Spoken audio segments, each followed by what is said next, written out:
মহেশতলা পৌরসভার ৩৫ নম্বর ওয়ার্ডের সারেঙ্গাবাদ চণ্ডীতলা এলাকায় ঘটে ঘটনাটি। চণ্ডীতলা এলাকাতেই নিজেদের বাড়িতে মা বিজলি ঘোষ ও ছেলে সঞ্জয় ঘোষ থাকতেন। স্থানীয় সূত্রের খবর, ছেলে সঞ্জয় ঘোষ মানসিক ভারসাম্যহীন।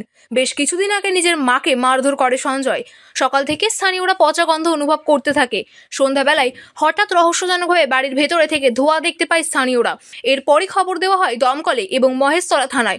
খবর পেয়ে ঘটনাস্থলে পৌঁছায় দমকলের একটি ইঞ্জিন এবং মহেশতলা থানার পুলিশ পৌঁছে বাড়ির দরজা ভেঙে ভেতরে ঢুকে মা বিজলি ঘোষকে জ্বলন্ত অবস্থায় দেখতে পায়।